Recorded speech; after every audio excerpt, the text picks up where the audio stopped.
So, hi guys, I'm Amrita, your lead for DSC So thanks a lot for joining us. We're really excited to have our first workshop online. So here with me, that's Matin, our app dev lead for DSC and that's our speaker, Darsshan Nair. So Darsshan is currently our working at Snappymob as a mobile engineer. And today as the topic mentioned, we'll be talking about the fundamentals of Flutter. So Darsshan, I'll hand it over to you. All right, thanks Amrita. So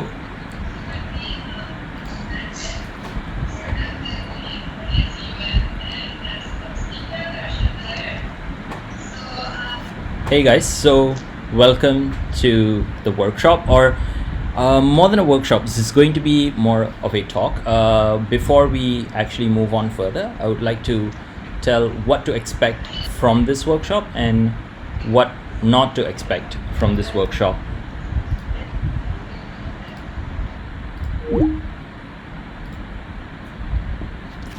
So the purpose of this workshop is to give you a conceptual idea of Flutter development, the fundamental conceptual idea of Flutter development. Those of you who are yet to start developing using Flutter or are thinking about whether you should or you should not develop using Flutter when it comes to mobile applications or web applications, this would probably give you an idea about what Flutter is all about and why should you give it a try, right? It will be based on a few facts and figures. It will also be based on my personal opinion about why is it good for you to actually start learning Flutter, right? So before we actually move on to the whys, let's look at what Flutter is all about. And when we talk about mobile app development, the main players or the frontliners of the industry are Android and Apple, right? So we have the two main frontliners, Android, which is open source, and iOS, which is something that you could see in a sense of they're not open source, but development using it is also widespread, right? So when it comes to native app development with Android, the popular tools that are used are Java. The programming language is usually Java or Kotlin, and when it comes to iOS, it is going to be Swift or Objective-C. More often than not nowadays, Objective-C is no longer being used, except if it's a legacy library. That means it is a library that is old and it's still being maintained in Objective-C. And that pretty much now the front runner when it comes to iOS development is basically Swift, right? That is native development, right? So why do we call it native development? It's because when you do it in Java or Kotlin or for Android, or when you do it in Swift or Objective-C for iOS, they only run on those specific platforms. When it comes to, if you do it in Java and Kotlin, it only runs on Android. If you do it in Swift or Objective-C, it only runs on iOS, right? So there is no platform interoperability that Java, Kotlin, or Swift, Objective-C provides, right? So when it comes to cross-platform or hybrid mobile app development, we have a few players in the market as well. One of the few popular ones are React Native, Xamarin by Microsoft, Ionic is another open source alternative, and PWA, which is also progressive web applications. And one of the newest technologies that we have is Flutter, which is what this talk is all about today, right? So let's see kind of like the genesis of the idea of cross-platform or hybrid mobile development. Like, where did it come from, right? Because if you have had a look at progressive web applications or React Native or Ionic, you could see that they have similarities towards web development, right? The syntax that I use, the kind of DOMs that are used in it, right, are all very much similar towards web development. Even the structure of the code itself will reflect web development, essentially, right? So why is it so? Because the idea of cross-platform or hybrid development kind of rose from this like base idea of responsive websites, right? So when web development came into the idea of responsive websites, where in different forms of platform it will actually look differently. When you look at it using your desktop, it has a different view towards it. When you look at it using your mobile phone, or when you look at it using an iPad, it has a different view that it tries to give users to use their websites, right? So when the thought process went on further for people to start thinking that if we could actually give different forms of user interface for different platforms, why can't we stretch that idea further for us to actually use that technology for app development, right? So that is why when that thought process progressed further, we have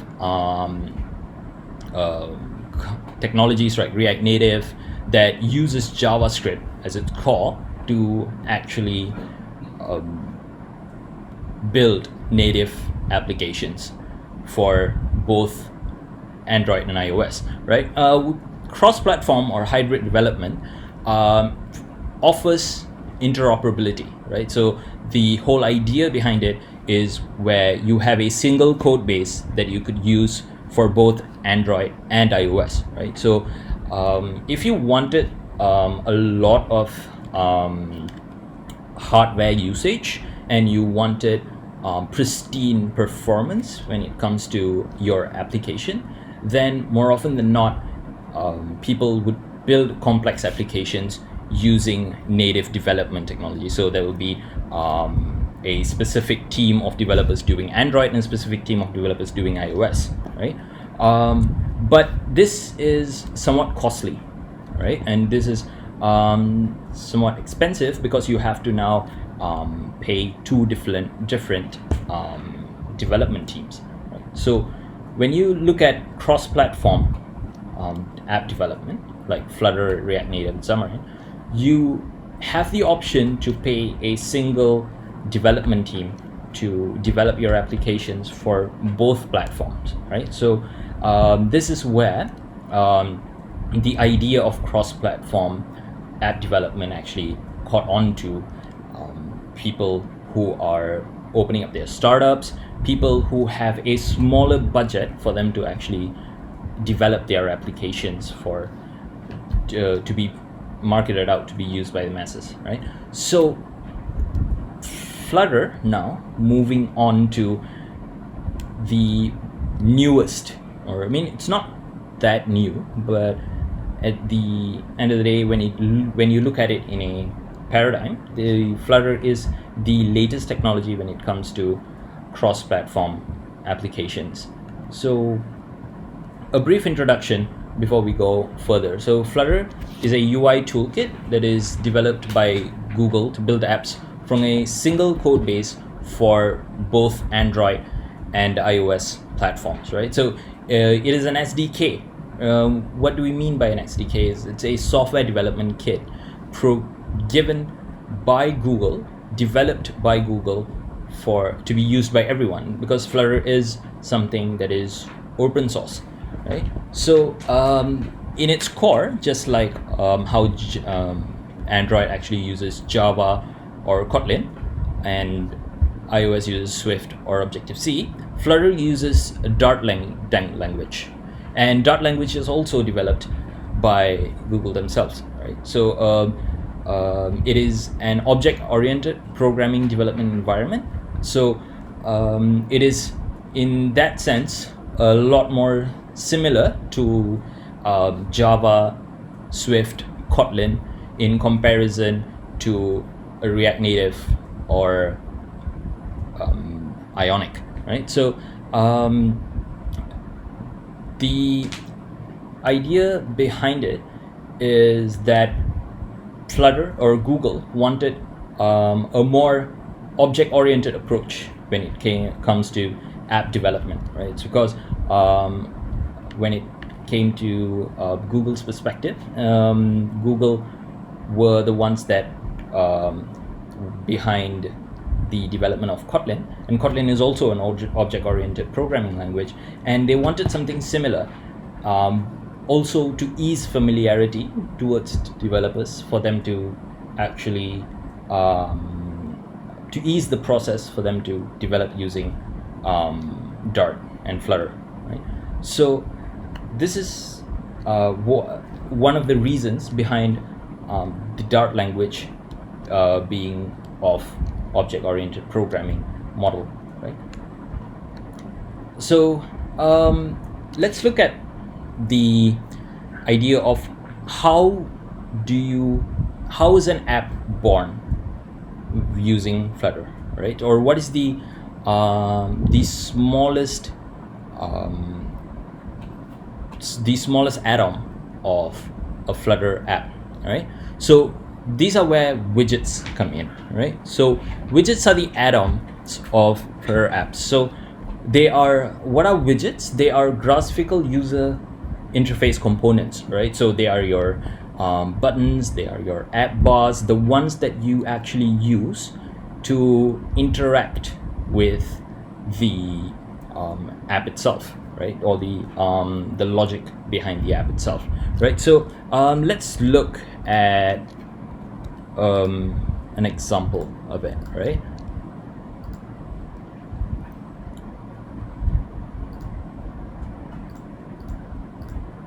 So if you look at this app right here that I'm showing on the simulator, I hope all of you can see it.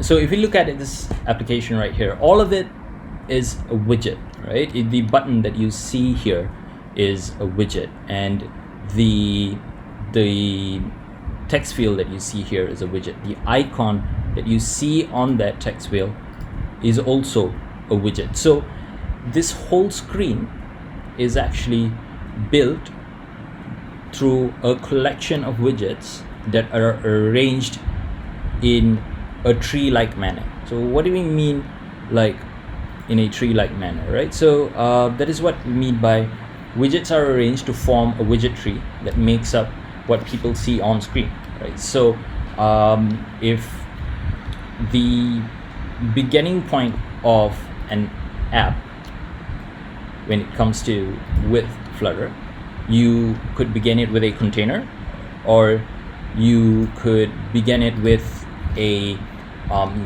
scaffold, right? So a scaffold will actually give you, in the sense, an opportunity for you to put an app bar with what is the text of that app bar, in the sense of the title of the app bar, which you could put it in a text, right?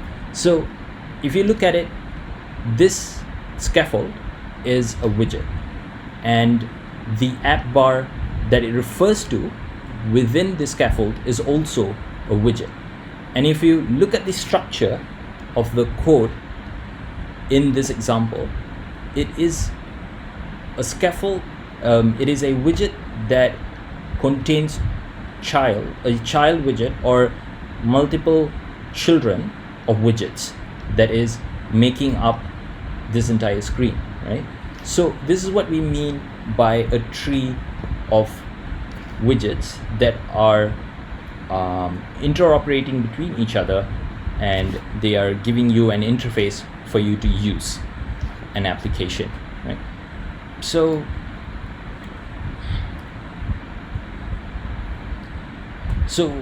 if you look at it, these widgets are drawn onto the screen by using the UI rendering engine that is used by Flutter to actually be used particularly for the screen, right? So if the screen no longer uses this widget, then this widget is destroyed upon the screen being dismissed from the stack of screens that you have on your application, right? So this is one of the ways that Flutter actually increases the performance of the application itself, right? So widgets are only built and drawn onto the screen on demand instead of actually being always persistent on throughout the app's life cycle, right? So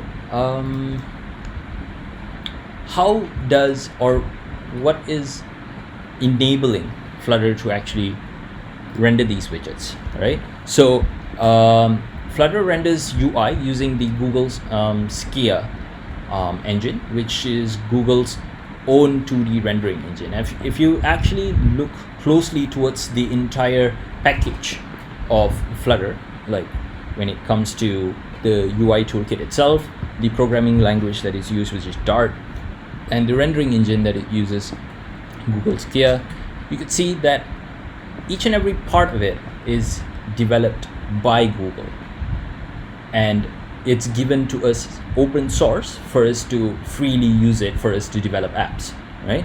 And when it comes to rendering of widgets, due to how to say it, using its own 2D rendering engine, it manages every pixel on the screen on its own, right?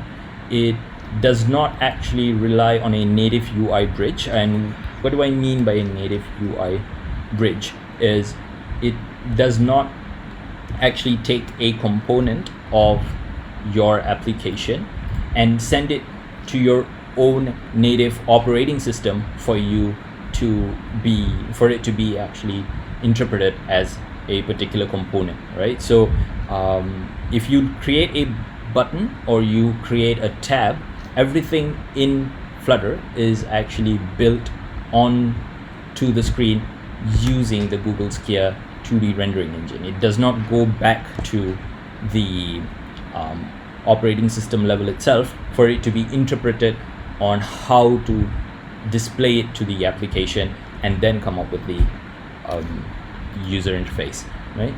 So due to the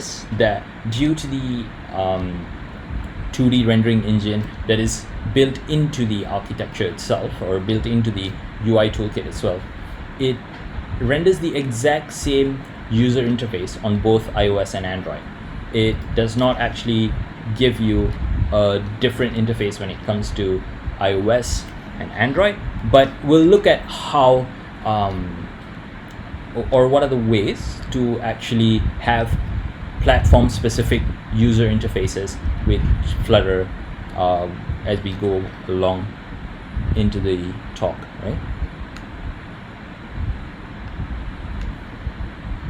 So now talking about Flutter's dev community, right? So one of the interesting things about Flutter is that the dev community of Flutter is vast and it's still growing, right? It's been growing ever since 2018, and if you could see in a comparative, it has caught up with a lot of other development communities that were giants in the industry, right? Like we have a massive dev community when it comes to React Native. We have a massive dev community with regards to Kotlin, and Flutter, in a span of 2 years, has caught on to all of these massive development communities when it comes to numbers, when it comes to the packages that are offering, community packages, so that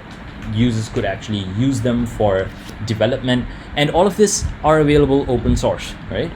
We have a very active community with multiple channels of communication where users are actively supporting the community. If you have any problems or any questions that you would like answered, if you have a bottleneck during development, if you have problems of understanding, the development community is readily available in multiple channels for you for answering your questions, right? And it's has tons of libraries being built open source. Let's look at the Dart package. So if you go to the link in the description right here, pub.dev, this brings you to the packages repository for both Dart and Flutter apps, right? So you could find a lot of libraries here. You could just go to Flutter's top packages, and then you could just see what are the packages that are being provided by the community to be used in Flutter applications. And the ones marked Flutter favorites are the ones that are being backed by the Flutter team themselves in Google, right? So they're just like, if you could, if you really wanted, so some of you would have this question of, okay, some of you who have a background of React Native or a background of Ionic might be in consideration of going into Flutter, but you might have your own doubts about how big the community is, and what if I wanted to do something and I couldn't actually do it when it comes to UI implementations, user interface implementations, or when it comes to network implementations or API implementations. So if you look at the community developed packages, more often than not you could find the answer that is available. More often than not, when it comes to user interface building, Flutter has most of the widgets available, but even if by the off chance it doesn't actually have that widget available, the user developed packages, the community developed packages will definitely be there to help you, right? So let's look at the community in the sense of which are the channels that they are using to actually get through to the other developers, right? Because of this thriving community of developers that are trying to help each other, like once you start picking up and once you are asking questions and answering questions, you are also part of the Flutter community. I am part of the Flutter community. This is how this community actively grows, through active participation of the developers who are working on it, who are developing apps using it, the students who are experimenting it for their final year projects, right? Or those people who are doing it in the off chance just for fun, right? Because as you develop using Flutter, you don't only see how easy it is to do using it, you also see how fun is it to actually explore something. And whenever you have something that is very expressive as the Flutter platform, you see that it's kind of like fun to actually do app development just as a hobby.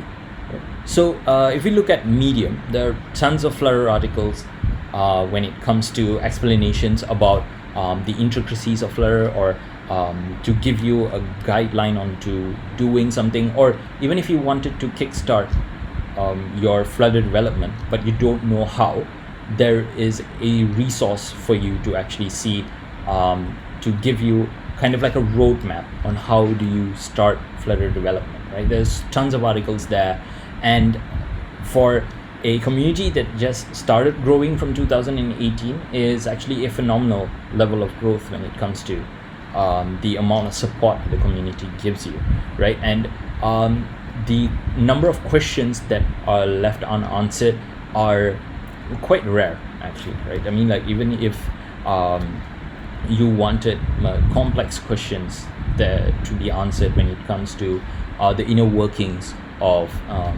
the Flutter architecture itself, you'd still find an article that is being put up on Medium. So it's a very good source for you to check out, right? So during development, if you have any issues with regards to Flutter, you could always turn to their official GitHub page, and you could see if they have more than 5,000 plus issues, and you could just open up a new issue.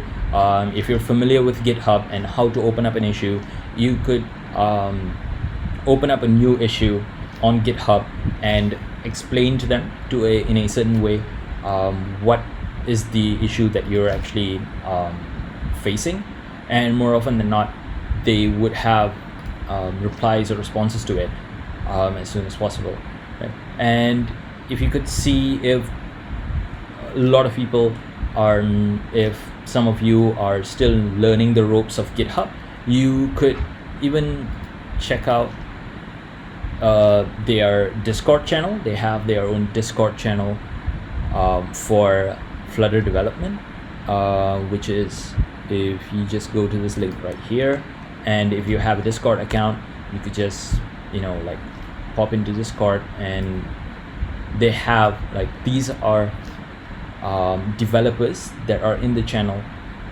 and you could ask the kind of questions that you need answering. And the community here is also pretty active. As you can see, you could have specific questions that you want answered, and when it comes to development, they have different channels to answer your questions when it comes to whether it's going to be a beginner level question or an intermediate level question. You could join the discussions, which could be, as if it's too broad, it could be in the general channel. If it is specific to certain products of Google, like Firebase, you could go to the Firebase channel. And if you have specific questions for you to that you want answered during development about the kind of Google products that you're using, you could go into one of these discussion channels and actually discuss it with them. Pretty often, more often than not, you would find your answer that you're looking for. And yeah, the one that is a little bit more traditional is, of course, Stack Overflow, right?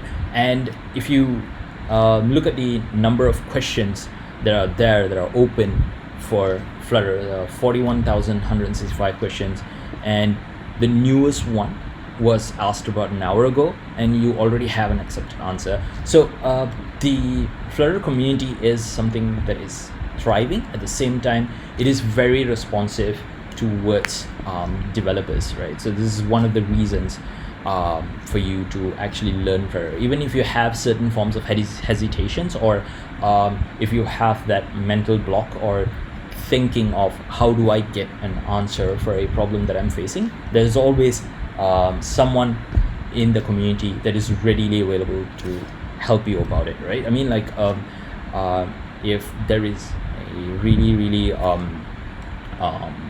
problematic part of the application that is stopping you from working on it, and you could ask it in any of these channels of communication, and you could get an answer about it quite fast.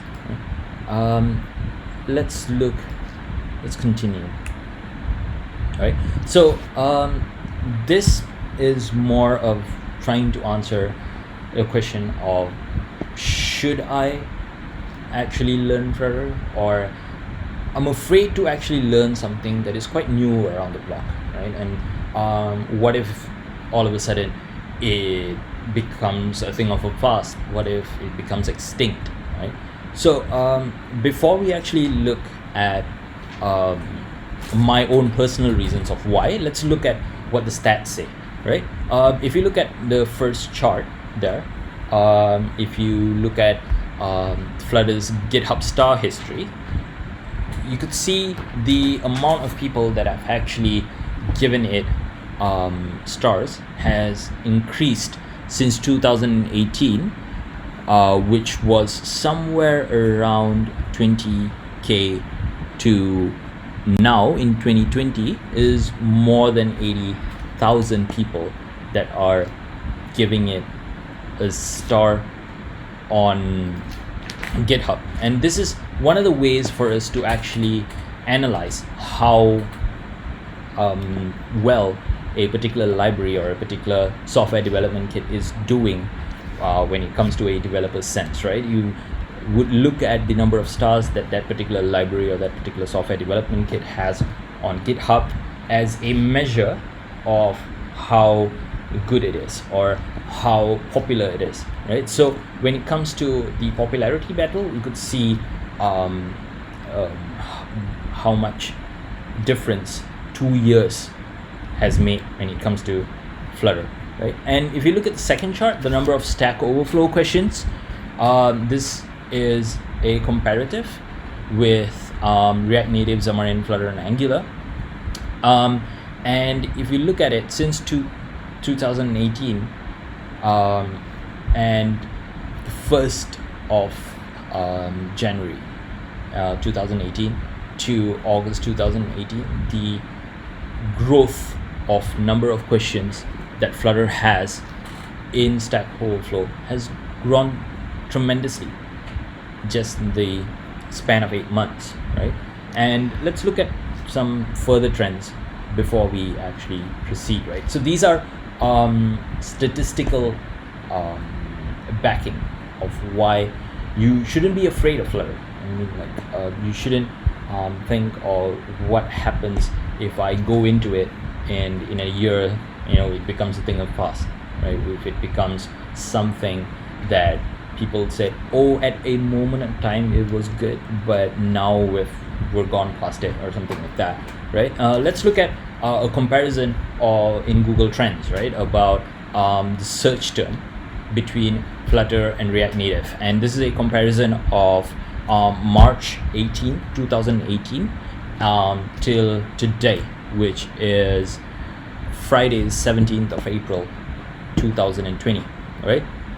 As you can see, the interest over time has gone from all the way down here to almost being competitive towards React Native, right? And React Native is at this moment of time one of the popular cross-platform development frameworks out there, and it's been spearheading cross-platform development all this while. And you could see how fast Flutter has caught up to it when it comes to the number of searches that is coming in about Flutter and about the components itself.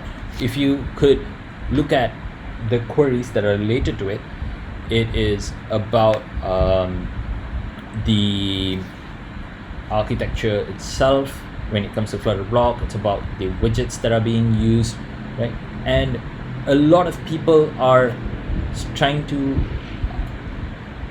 get into Flutter as a development platform, right? A lot of people are starting to search about it, and a lot of people have already gained the confidence for them to actually develop using Flutter as their software development kit. And if you look at the trend of people actually Googling out Flutter versus React Native, that has been having a steady increase as well. And this is also comparing from April 22nd, 2018 all the way to today. As you can see, that a lot of people are contemplating, to actually compare between Flutter and React Native, and for them to actually go towards app development, cross-platform app development using Flutter. Right? And the other thing about Flutter, and this is where Google's efforts into actually making this product and standing by their product and guaranteeing that this product will not be a thing of the past in about a year or two, comes into question, right? So if you look at Flutter's documentation when it comes to documenting their widgets, documenting the kind of classes that they have, the features that are within Flutter, they have excellent official documentation and short video tutorials that are provided by the Flutter teams themselves.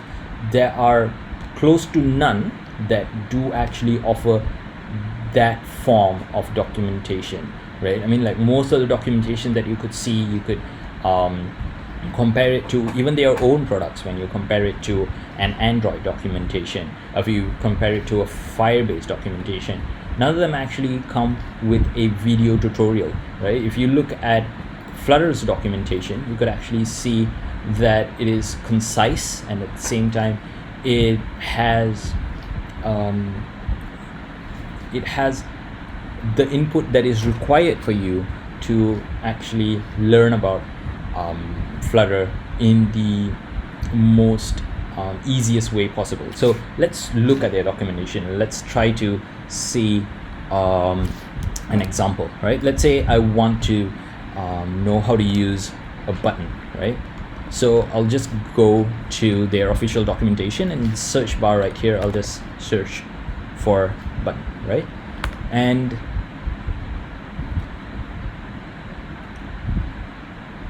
so there are a few types of button that you can actually look for, and let's look at the first most popular one, right? So raise button class, right? So if you look at it, see,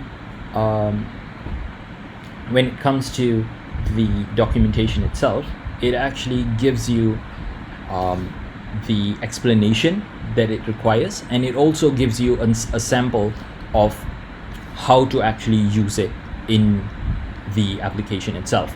And there are some documentations out there that if they give you a sample, it is pretty hard for you to just copy it and put it into your application and make sure that it just runs off the bat.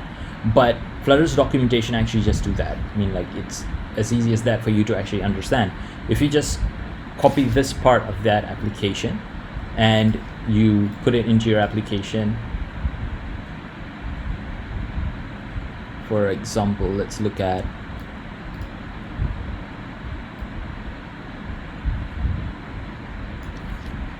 let's say you remove this part, and I just copy and paste that.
And as soon as you actually copy and paste it, it actually auto formats itself as well, so you don't have to think about formatting as well.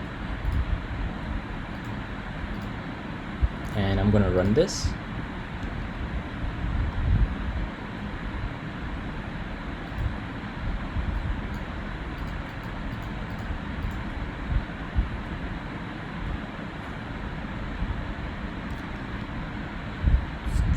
Take a while. So while that loads, let's look at the other parts of the documentation. Let's look at something that comes with a video example, right? So if you look at animation tutorials, right, most software development kits out there do not actually have a video that actually guides you through it as well.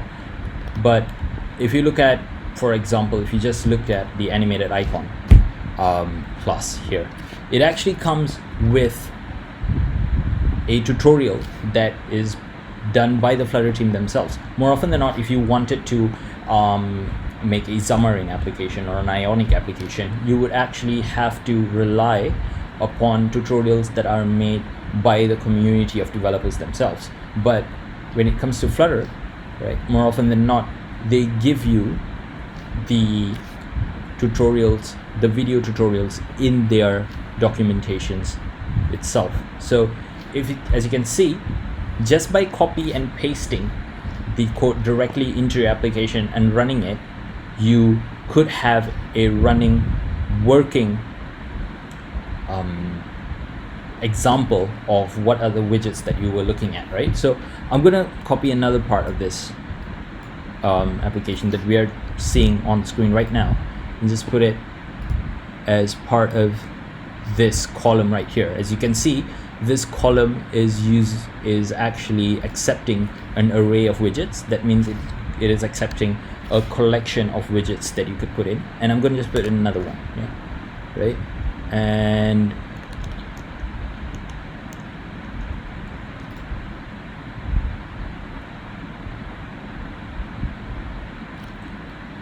let's use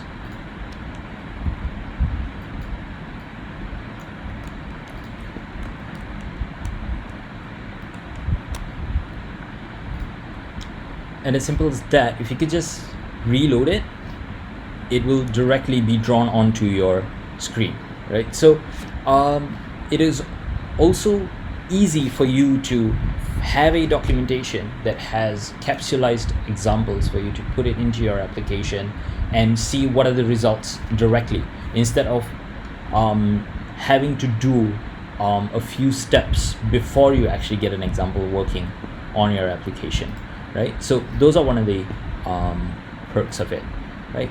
And also, if you go to YouTube, they have a development show called the Boring Flutter Development Show, which is by the Flutter team themselves, and it is one of those shows that that is done by the Flutter team, and the purpose of that show is for you to be given a step-by-step guide on how to develop certain parts of Flutter applications, and they also bring in guest Flutter developers from all around the world. They bring people from Google I/O Europe, they bring in people from Google I/O Asia into the show, so that there is always a constant sharing of knowledge that is being done by the developers that are all around the world when it comes to Flutter. So if you could also see, one of the other things that Flutter has that other community developed tools or community developed libraries don't have is the curating by the Flutter team themselves. So as we saw in the pub.dev website for Dart and also Flutter packages just now, you have this list of libraries that are, or packages that are called Flutter favorites, right?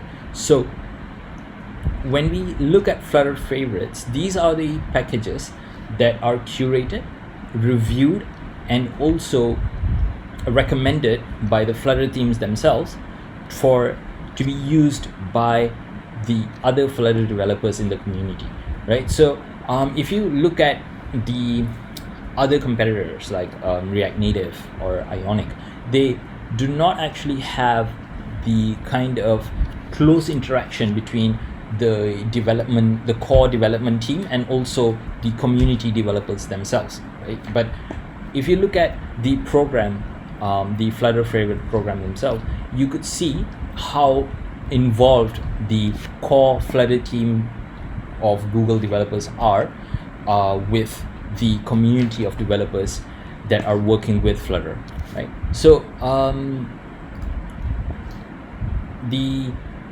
having this interaction enables us to no longer have doubts about the packages that are already marked as Flutter favorites, right? So you would know that even if it's a community developed package, but if it's actually something that is marked as Flutter favorite, then you would know that it has the recommendation coming from the official Flutter team themselves, right? And when you use a Flutter favorite package, you would then have the confidence that it is going to be working flawlessly with the Flutter SDK itself, because it has been reviewed by the Flutter team in Google, and it's not something that is out there just developed purely out of the community and fully supported just by the community, but it has the involvement of the Flutter team as well, right? So the other thing that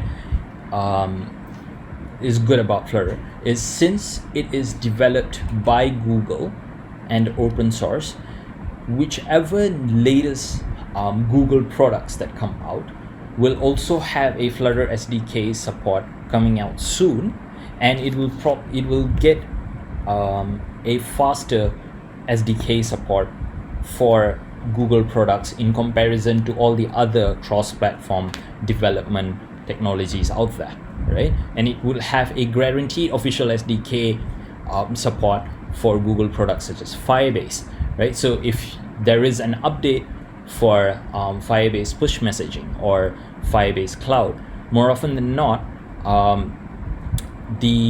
after Android getting it, there will be a Flutter SDK out sooner in comparison to having a React Native SDK coming out or a Ionic based SDK coming out, because the fact that it is directly supported by the Flutter team, or it's directly supported by Google, right? So you have a guarantee of having updates of Google products when it comes to the kind of SDKs that are coming out and the kind of updates that you're going to get for Flutter, right?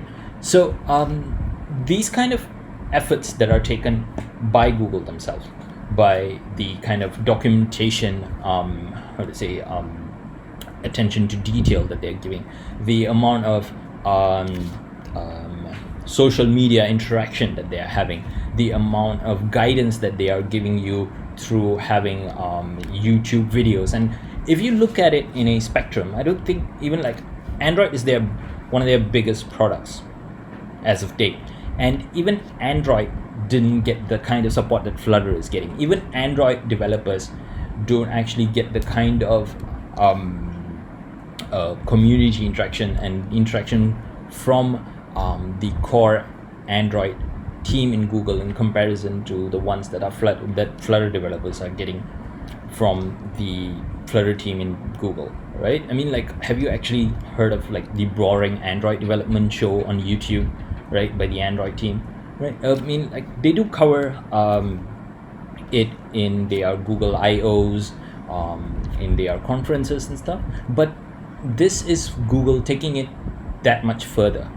And when you look at the amount of confidence and the amount of backing that Google actually gives their product when it comes to Flutter, you can actually confidently say that it's not going to go extinct anytime soon, right? And the community, just because of the involvement of the Flutter team in Google and the kind of inclusion that they provide developers, community developers that are working on Flutter as well, it gives you the confidence and it gives you the joy of working with Flutter, right? Because it is the kind of morale that is being given by Google for you to actually work on Flutter as a framework itself, as a software development kit itself, right? So these are the kind of reasons and backings that Google is providing us, right? So let's look at a more opinion in the sense that comes out as me as a developer, and why I would say, yeah, why not give Flutter a shot, right? So one of the things is Flutter is based on OOP, right? That means it's object-oriented programming language, right? So because of it being an object-oriented programming environment, it enables it to be susceptible to conventional architecture patterns such as MVVM, MVP, and MVC, right? So model, for those who are unfamiliar with these things, It's like these are architecture patterns that are conventionally used when it comes to object-oriented app development, right? MVVM means model view view model, which is largely used in Android. MVP is model view presenter, and MVC is model view controller. It's largely used in iOS and Swift environment, right? So these technologies, these programming languages such as Java and Kotlin and Swift are all programming languages that are object-oriented, right? So Flutter provides you with the same object-oriented programming approach that you could have when it comes to Java or Kotlin, right? So if you could actually have the ability to have the conventional architecture patterns that are used in Kotlin and Swift and also in Java, and you can bring it into Flutter, it enables your application to have the kind of structure that is familiar across a broad spectrum of developers, right? We're not only talking about Flutter developers, we're also talking about developers that are coming from the Android background, developers that are coming from the Swift background, developers that are coming in from Kotlin background, in Java, right? So they would have an easier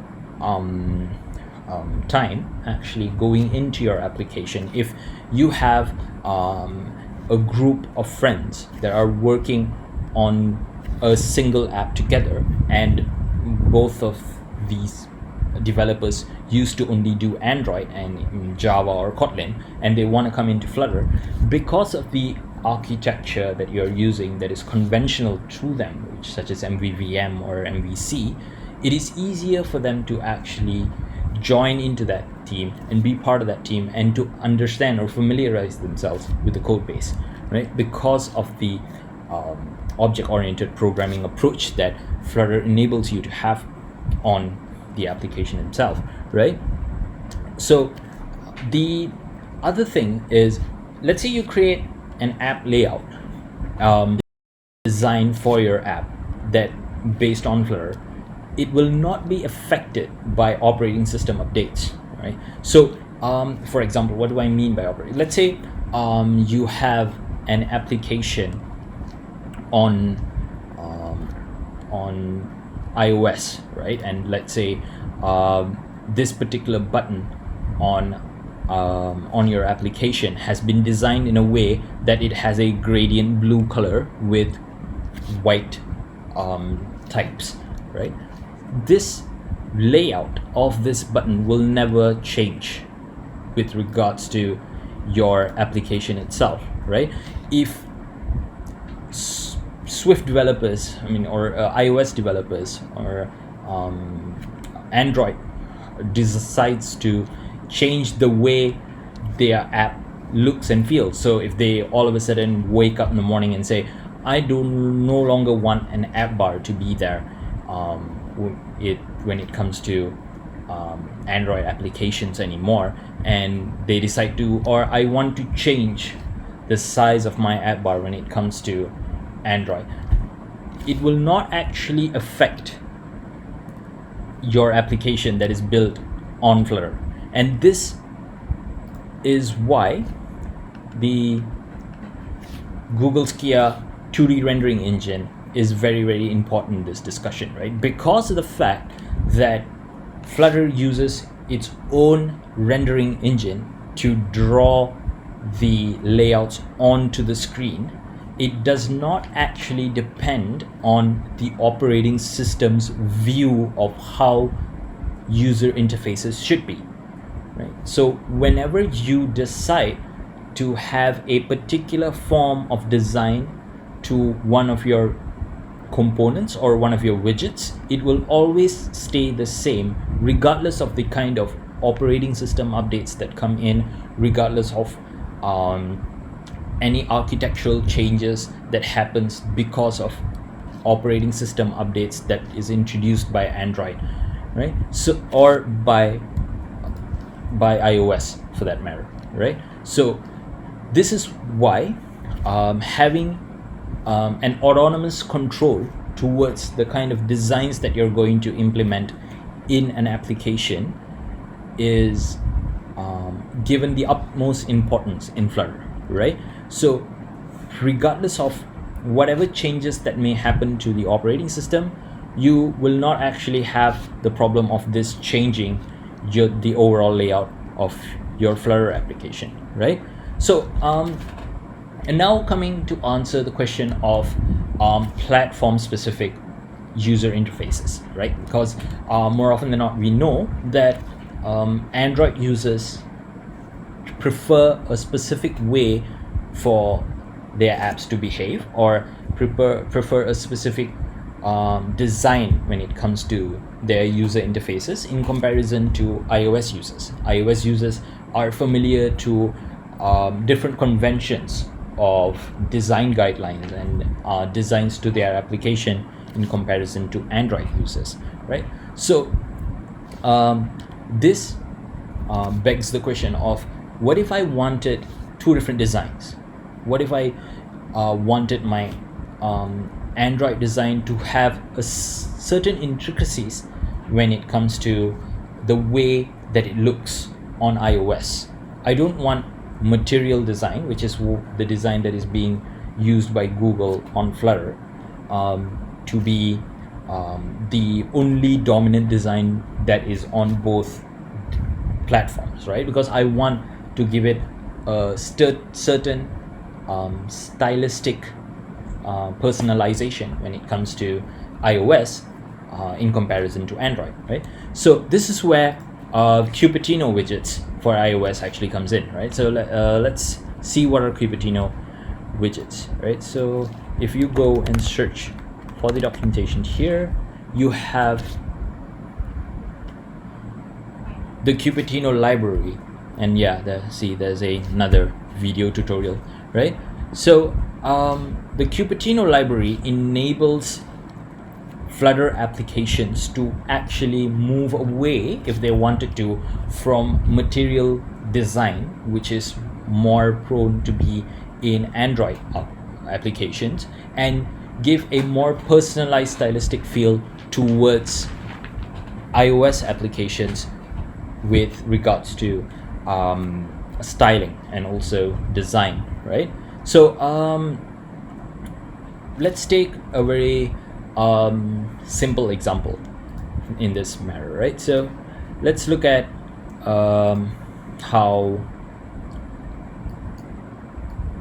let's look at an example of a very simple application.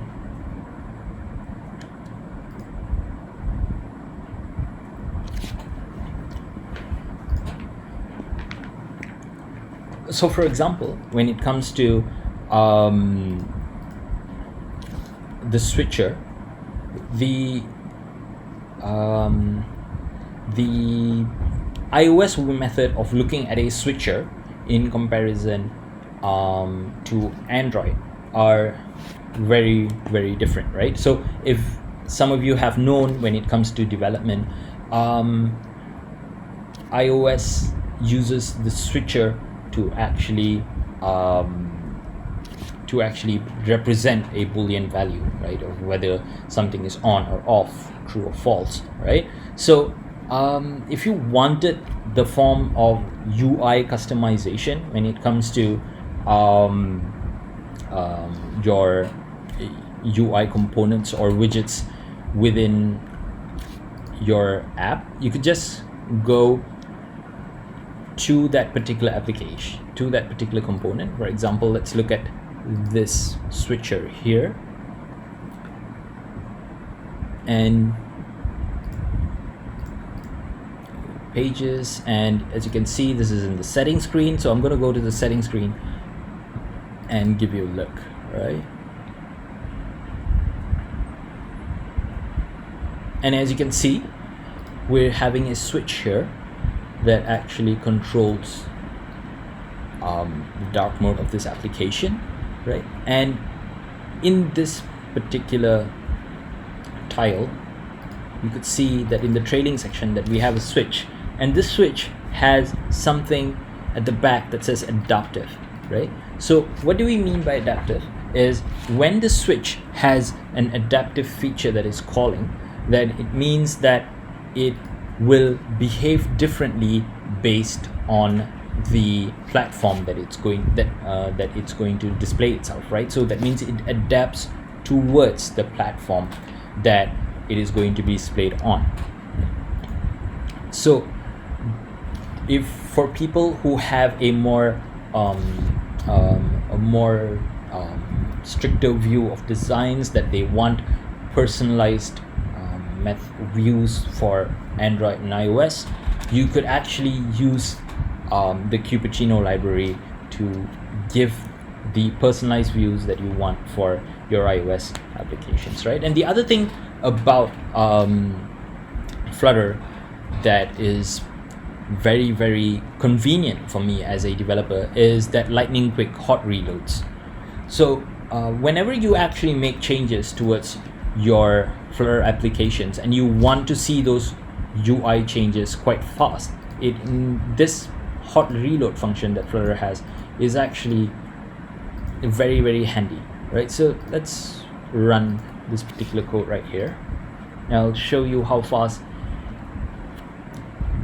the hot reload function actually is, right? So these because the problem when it comes to changing a few pixels or changing the color of a button, right?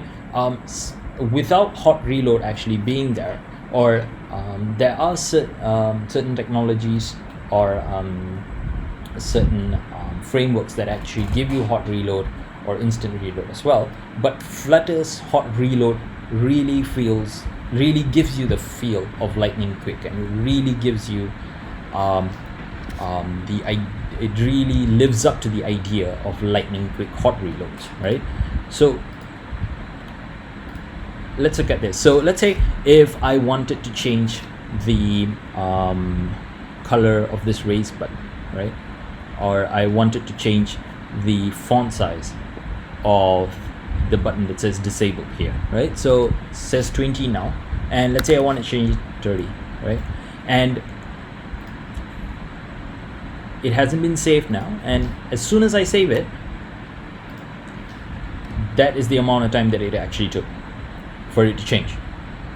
That is literally how fast it could actually change the kind of design that you want to, right? So let's see if okay, that's just like text style, right? So let's try to change something like the color of this text, right? So let's say I want this color to no longer be white, I want it to be red, and I'm going to save my document.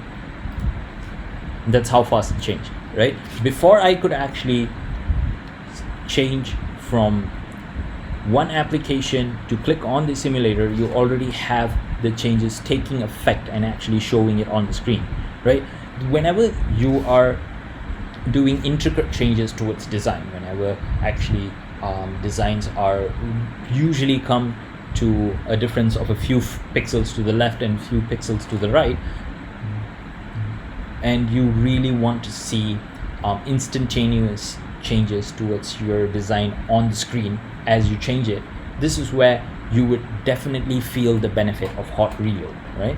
You would see that a change here towards values that affect the user interface there could be as instantaneous as just saving it, and before you actually go to the next step to see your simulator, the changes are already reflected, right? The amount of time that it saves when it comes to UI engineering and UI development is really, really considerable and really, really formidable when it comes to hot reloads. When hot reloads done right, one of the examples that you could see hot reloads really being done right is on Flutter, and it really is something that is beneficial, especially when you have a screen that has to go through a abundant amount of stylistic changes because of thematic changes that you need to put to an application to change the entire look and feel of the app.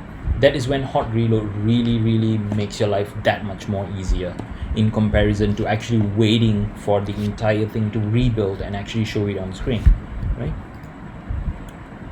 So the other thing is how do you actually start setting up the Flutter environment, the development environment for Flutter, right? A lot of guides that are out there for other development environment setups are more often just mere worded or video guidelines, right? It's either something that is written down, or it is something that is kind of like has a video that is done by the developer community for it. But Flutter has this feature called Flutter Doctor, right? And what Flutter Doctor actually does is, once you start setting up your development environment, as in once you start setting up your PC for Flutter development,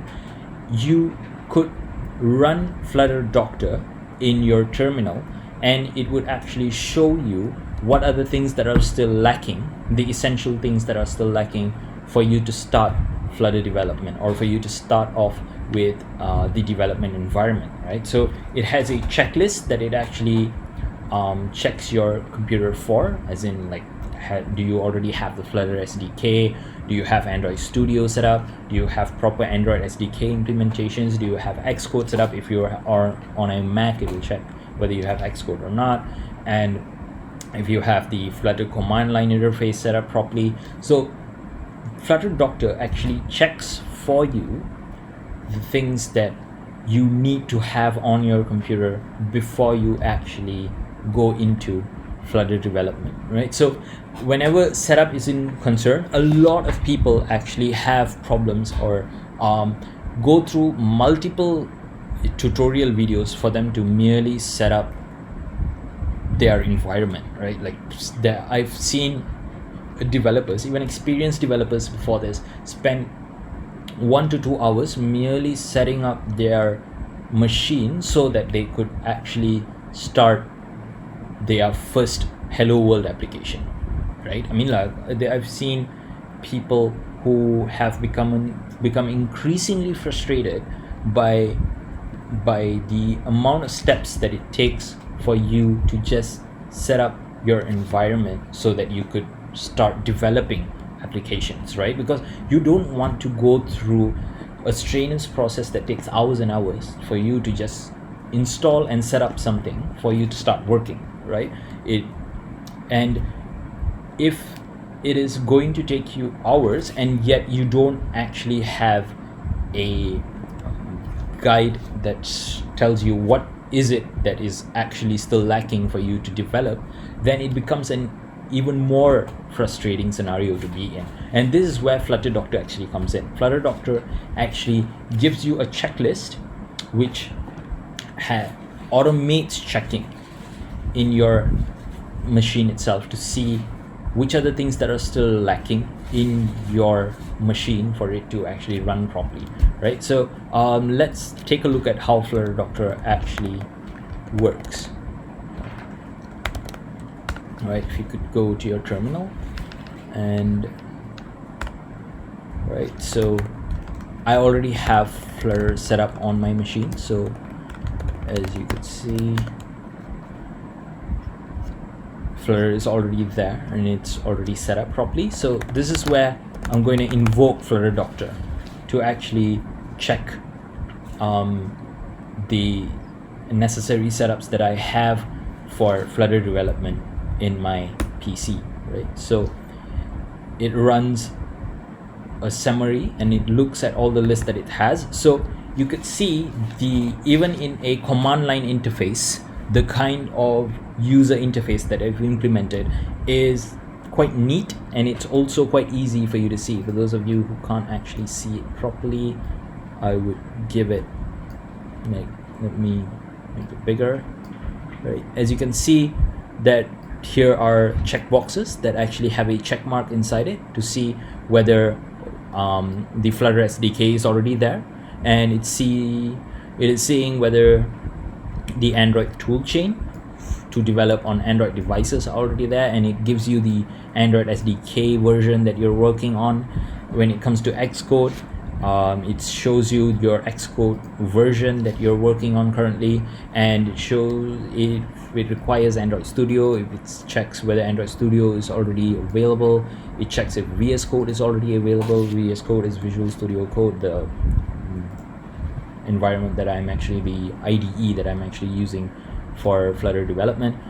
And it checks if there is a connected device, right? So it says that there is one connected device available, which is my iOS simulator that I am already having here, right?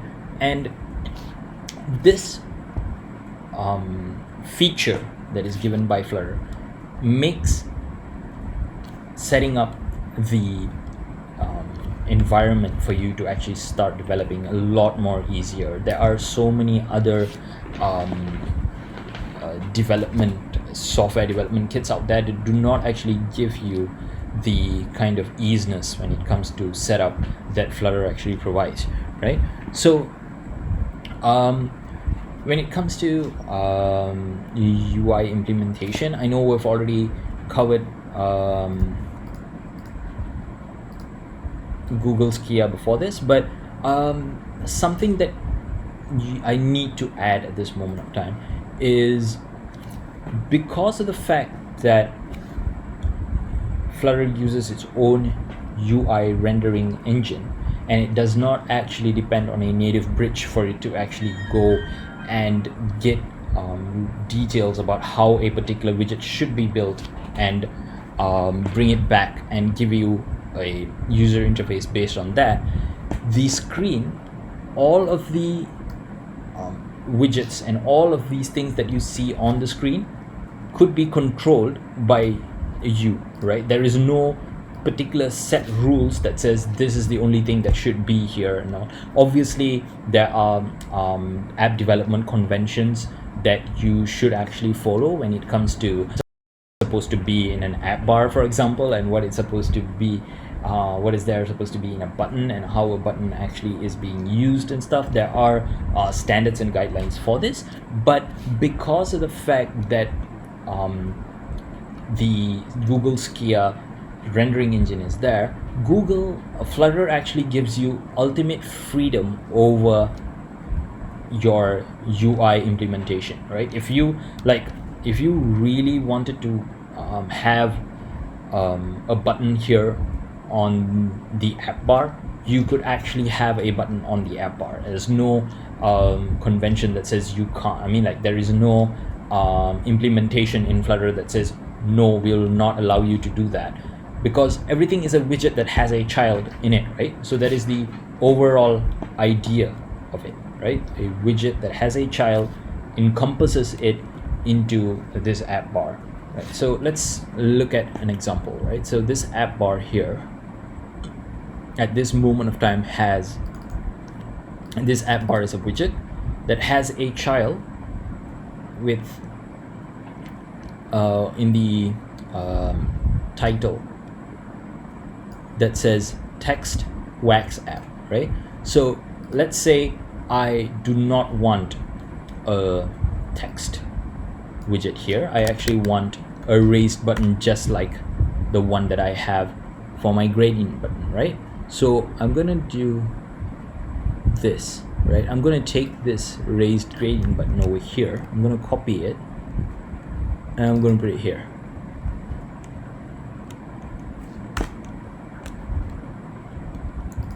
And that's it.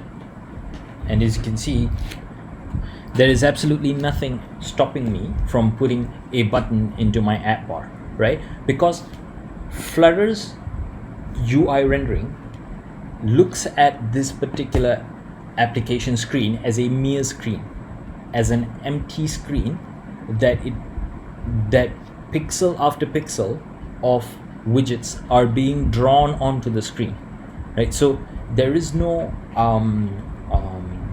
native command over it, right? It doesn't actually go to the operating system to say, okay, this device needs an app bar now, so give me an app bar and I'm going to display it. There's no such thing.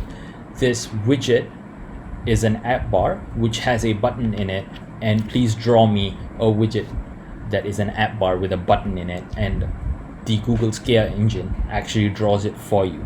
So this is not how to say, it is not a weakness. It is actually Flutter's ultimate strength, one of Flutter's ultimate strength, because this entire layout that you have in front of you is a playground, right? So this is especially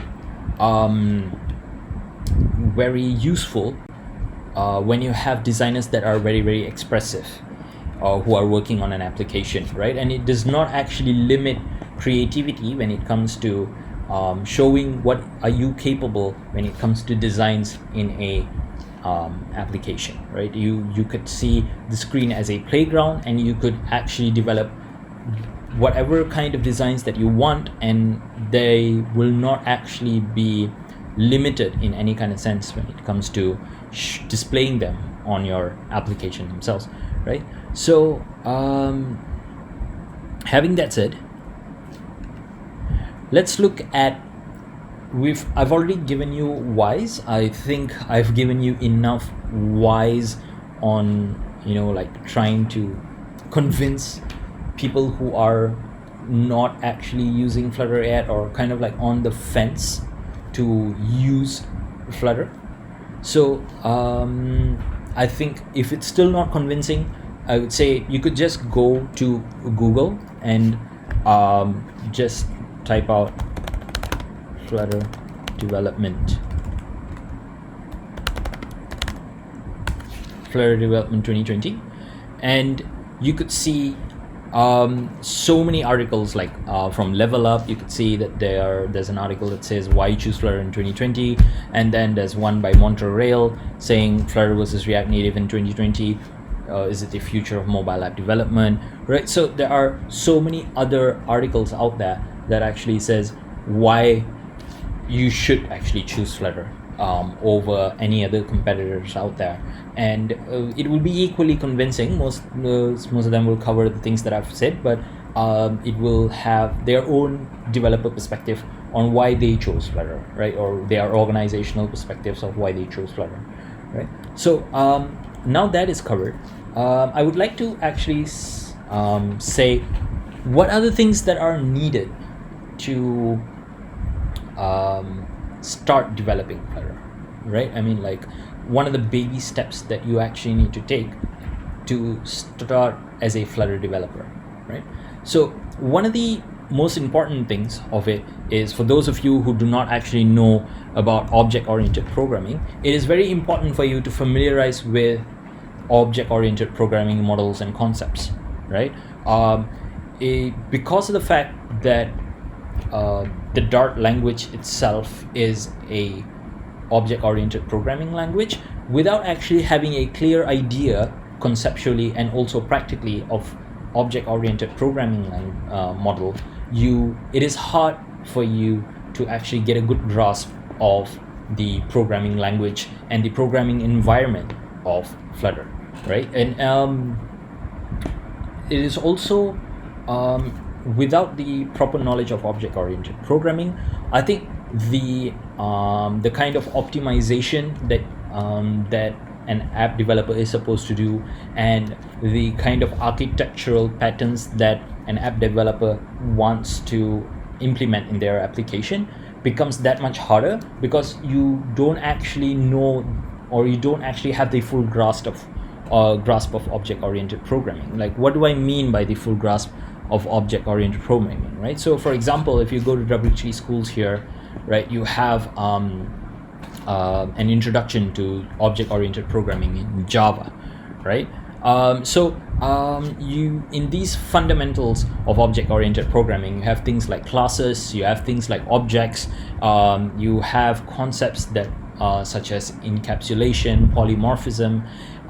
These are fundamental concepts of object-oriented programming, and which you're supposed to be familiarized with for you to actually start developing in Dart. Because let's look at this particular view right here. As you can see, you have a class here called myApp, which extends a stateless widget. So whenever you are trying to develop apps using Flutter, the main concepts are classes and objects, right? Classes are blueprints that you provide for a particular object to be created, and the object is an instance of that class itself, right? So these, for those of you who are watching this video at this moment of time who feel that the things that are coming out of my mouth are quite foreign, then you definitely would need to familiarize yourself with the object-oriented programming language model so that you could actually get the fundamentals correct, right? So these provide you with the proper foundation for you to fully develop yourself into a Flutter developer, right? The other thing that I would also recommend is for you to familiarize yourself with the Dart programming language, right? Because the fact that if you wanted to actually do an Android application, you would definitely need to know Kotlin or Java as a programming language. You should also familiarize yourself with the Dart programming language. Although, like, those of you who have experience with either Kotlin or Java might find, or any other object-oriented programming language before this, you might feel that Dart language is something that is very easy to learn or understand. I actually took about 2 days for me to actually learn Dart programming language, at least like to get a real good grasp of it and to learn the ropes of it. It took me about 2 days, but because of the fact that I came with a proper Android development background, and I also had like a exposure towards JavaScript and React Native and Kotlin when it comes to Android development, it was an easier transition for me to go into Dart programming language. But for those of you who are thinking like, okay, Dart is also a new programming language, or like it's kind of new in comparison to JavaScript or C# or Java, essentially, how do I actually get proper documentation and proper guidance? The Dart documentation provided by Google is also really proper, right? So if you just go to dart.dev and there's /guides, you have like samples and tutorials. You have language samples. You just go to language samples. You have like how to actually create your own your first hello world application and how do you actually call it, and you have like the kind of variables that they have, and you could also see what are the control flow statements that they are having, and it is pretty much a teach by example kind of documentation. It is the same kind of approach that Google has taken with Flutter as well. It is like have the most important thing of actually learning a programming language or learning a software development kit is through examples, and they have tried to give it in abundance, right? So every single line of code, every single aspect of Dart is actually followed by an example that you could actually look at, and if you wanted to experiment with it, you could use an online tool that is actually called Dartpad, right? You could just go to Dartpad. This is for some of you who have used it in JavaScript. This is something very similar to JS Fiddle, right? You could just go to Dartpad and then they will give you an example of how to actually like start with your first Dart code, like has a class, and it actually just gives you a proper starting point for you to experiment with it, right? So Dartpad is if you wanted to have a quick experiment of how a code runs in Dart, you could just go to Dartpad and just use it, right? And the other thing that I would also say is it is essential for you to broaden your vocabulary of app components, right? Because especially the naming conventions of components or the widgets themselves, right? So why do I say this? It's because, like, more often than not, the way that Flutter has actually been developed is the Flutter team has seen what are the most used components that you would have in a app development environment. So for example, you need buttons, you would need app bars, and you would need floating action buttons, and they've actually created a widget for pretty much everything that you need when it comes to app development, right?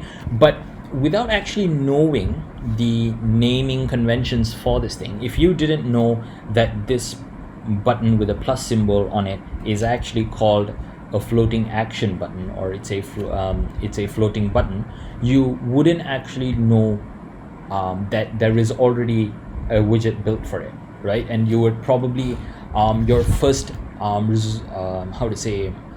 mental model would be, oh, I need a button that that has a circular form to it, and it has to have a plus icon in the middle, right? Which is kind of true. You could actually do it manually, right? I mean, if you look at it conceptually, or if you break it down, you could just have a container that has a certain amount of width and a certain amount of height, and you could give it a color of orange, or you could give it any color that you want to, and then you could put an icon in the middle that has a plus symbol, and it would give you and you could give it stylistic elevations, and it could give you almost the same form of output that you already have here. But that is where manual labor comes in, right? So if you already have a good grasp of what are certain components or certain widgets named, you would no longer need manual workings or manual alternatives towards it, because when you familiarize yourself with the vocabulary itself, then you would know that more often than not a widget already exists to do whatever that you want to do with it, right? An app bar is already there. You just have to call something called an app bar, and it actually does for you whatever that you want. If you wanted a button that is flat, there is already something that's called a flat button. If you want a button that is a bit raised with elevations, you could already call a raised button. So it actually lessens manual work if you really familiarize yourself with the vocabulary that is used by app developers, right? So that is one of the things, right? And the other thing that is also important is for you to read the official documentation and explore all the available widgets that are there, right? So when you have a good grasp of all the available widgets, then you would no longer have the problem of trying to figure out which widget you want to use for you to express yourself creatively and express the design that is given to you by your designers onto an application, right? You wouldn't have the problem of trying to figure out what widget is the most suitable widget for you to use at a particular design scenario if you have a very good understanding of the available widgets that are in the documentation, and they've been really well documented. As you've seen, they have certain important widgets have been given video tutorials, especially animation widgets have been given tutorials, video tutorials, and also proper code snippets that you could just copy and paste and run it right off the bat without actually having too much of thinking involved, right? So it actually having this familiarity with the overall spectrum of widgets that are already available is actually a very, very good thing for you to have, right? So what are the ways, to actually get familiar with the widgets that are available? One of the ways is for you to go through UI exercises to enhance familiarity, and improve your UI engineering skills at the same time, right? So if you could go to, if you wanted a sample UI design, right, this is one of the ways for you to actually work with Flutter, especially when it comes to engineering your own user interfaces. You could actually go to a website like Dribble. So Dribble actually has a lot of design implementation examples, right? So you could just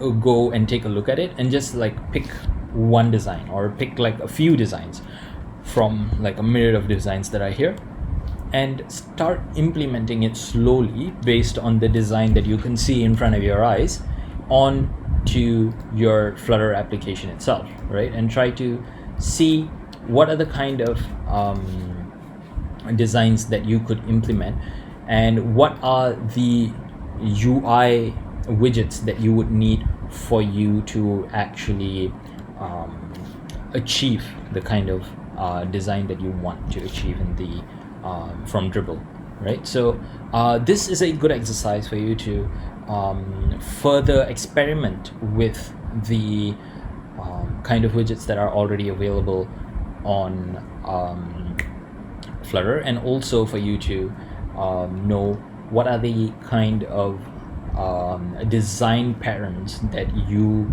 can implement on Flutter, and to have a good grasp of the kind of UI engineering that you're going to do in the application themselves, right? So yeah, now since we've covered what, we've covered whys, we've covered hows, now let's try to have those of you who are watching here to set up your environment, in this example I'm going to use how do you set up a Mac environment for you to actually start developing using Flutter, right? So for you to the first step is for you to actually download the latest APK from this particular link right here. So I'm going to copy this, close these,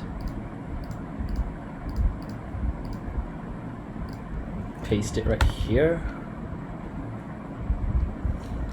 Right, so these are the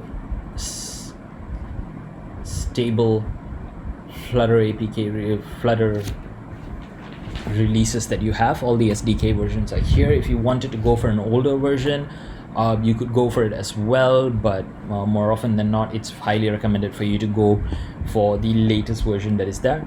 So you could just go and click on one of the latest stable versions. If you're on Windows, you could just go to Windows and you would have the latest versions of Windows SDKs available as well. If you're on Linux, it's the same thing. Go there and click on it. So I'm gonna, since we're doing it on Mac, I'm gonna click on them.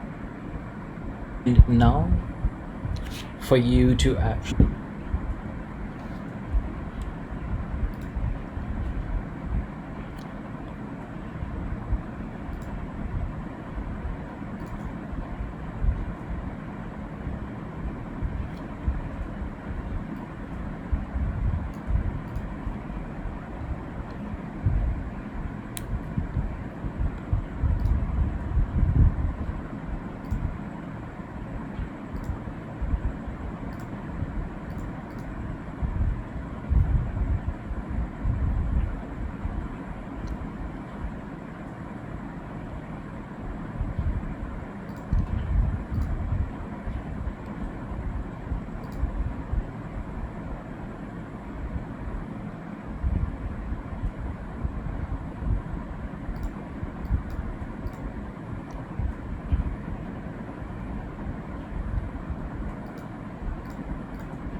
So I'm sorry for any technical difficulties. If you've seen like the video all of a sudden buffering, I'm not sure. Maybe it's like the poor connection.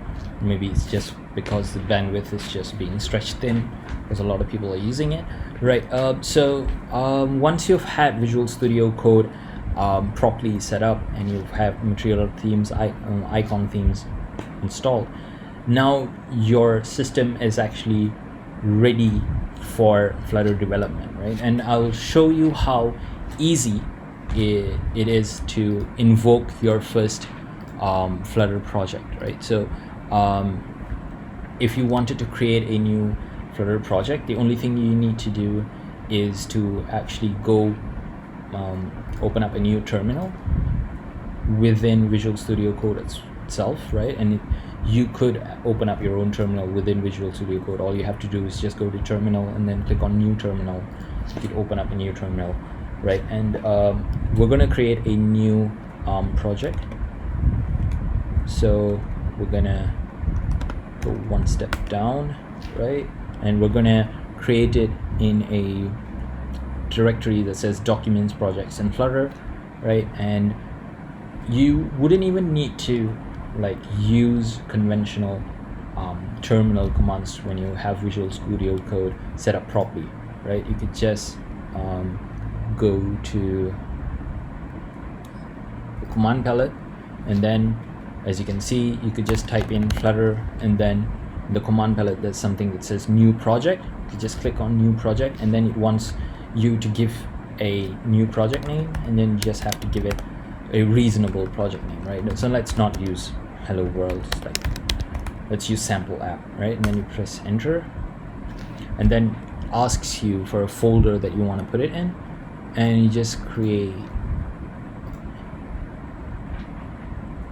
a new folder that says sample app, and then just click select a folder to create the project in,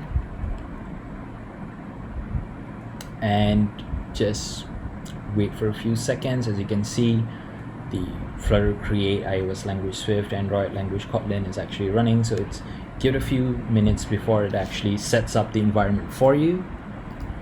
And once it sets up for you, and that's it, it's already created an application. See, as you can see, your Flutter project is ready. Connect a device and press F5 to start running the project. So we're gonna just run it from here. All you have to do is press on go to run, click on start debugging, right? And this is going to build your application for the first time.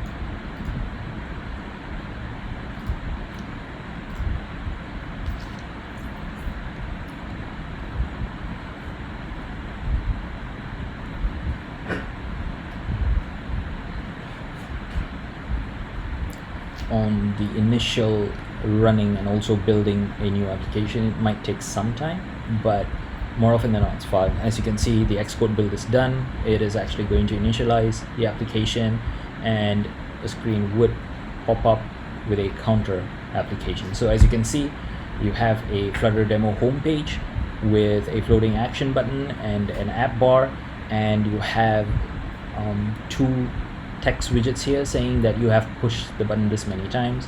It starts at 0, and if you start clicking, it actually starts incrementing the values in it, right? So this is the basic layout of a sample for application, and as you can see, even the application itself comes with a lot of documentation, right? I mean, like, Google has really given thought when it comes to documentation. So if it's your first time looking at a Flutter application, this is the first time you are creating your own, really read the documentation. It actually helps for you to actually know what is going on. Like as this comment section here actually says, this widget is the home page of your application. It is a stateful, meaning that it has a state object that contains fields that affect how it looks, right? So it is actually giving you a clear directive of what is actually going on in this particular class that is running at this moment of time, right? So as it says, say this class is the configuration for the state. It holds the values, in this case the title provided by the parent, in this case the app widget. So the parent of this particular app is the my app class at the top, right? And used by the build method of the state, fields in a widget subclass are always marked as final. So you can see that there is a final mark string title here. And for you to know why is there a final and why is there a stateful widget, what is the difference between a stateful and a stateless widget, this is why it's important for you to read the documentation and really familiarize yourself with the Dart language, the Dart programming language, and also the Flutter SDK as a whole before you dive into Flutter development. One of the core questions that people often ask about Flutter development is what's the difference between stateful and stateless widgets, right? So when we do have a more hands-on coding tutorial kind of a session in the future, then we could probably cover those kind of things. But conceptually, to understand it, you really have to go through the documentation, or there are community write-ups out there on Medium, on Stack Overflow about it. You could go and check them out as well, right? But yeah, these are the this is how a Flutter application looks like, right? So if you look at it, the lib folder, this is where your main application files are in. It's the library folder basically, right? So they have the iOS and Android folders in separate. More often than not in development, unless you have something that you have to call from the native part, as in like the pure Android part back to Flutter, you wouldn't actually have any changes going on in the Android or iOS folders, right? More often than not, it will happen in the lib file. And also this pubspec.yaml file right here, this is where you define your dependencies when it comes to your packages that are being used, or any additional packages that you want to put into your application. As you can see, this the only dependencies that are now in this application is the Flutter SDK itself, and also the Cupertino icons library, right? So these Cupertino icon libraries are the ones that as I've said before, helps Flutter to give a more personalized view when it comes to running it in an iOS environment in comparison to an Android environment.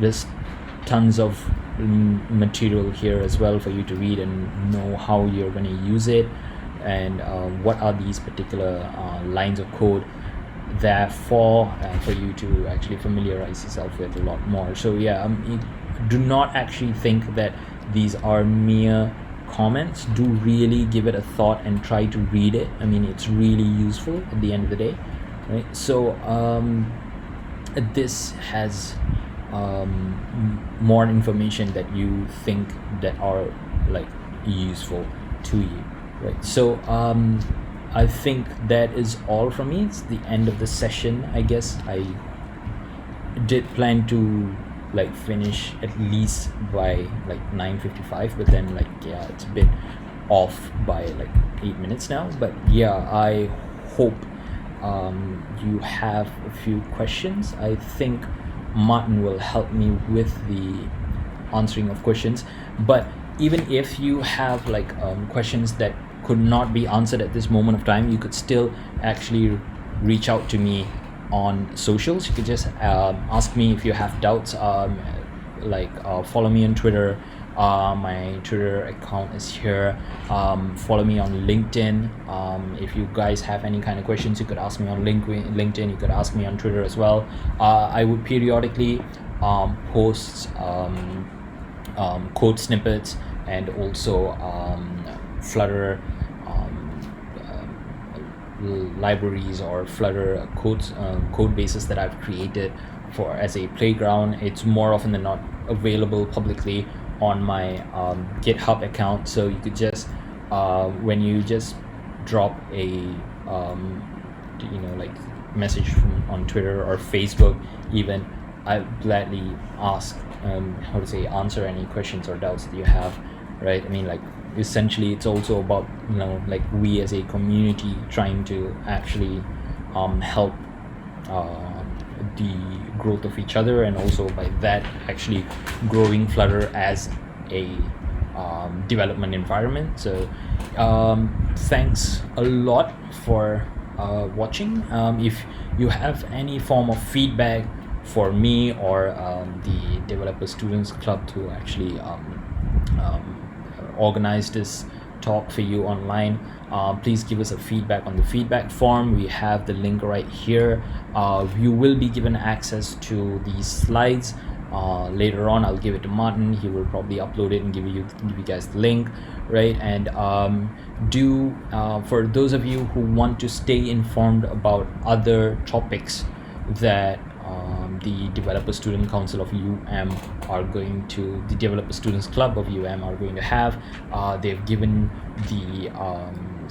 their Slack channel invite right here. All you have to do is just put it into Slack, and then you could just be part of their Slack group, and you'll be given notifications whenever they are going to have their next talk.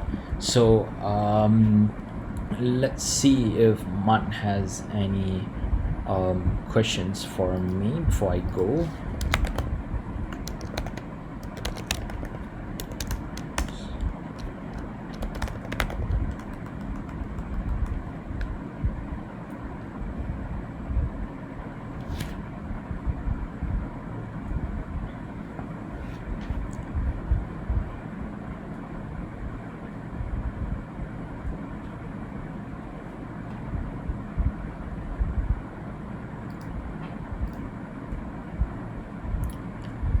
So there is one question that is asked by someone.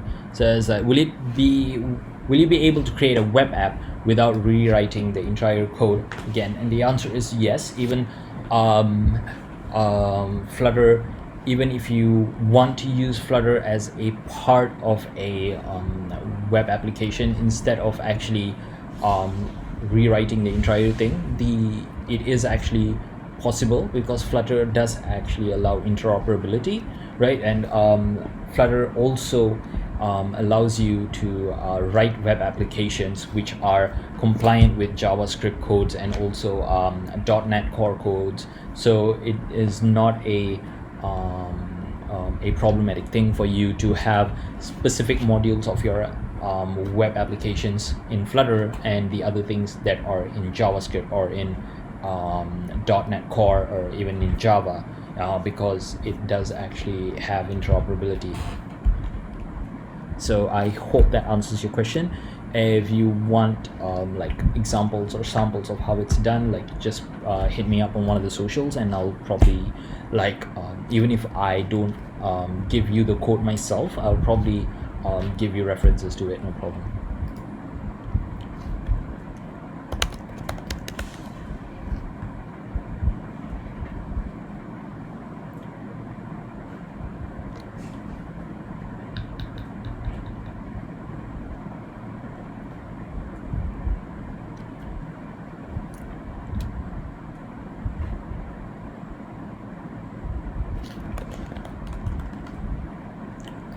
All right, so Martin has told me that there are no other questions, so we'll stop this session at this moment in time. So it was really nice interacting with you all through this video, and I hope at least a few bits and pieces there that I've shared with you are helpful in your way to, or like in your judgment to actually become a Flutter developer. And yeah, thank you.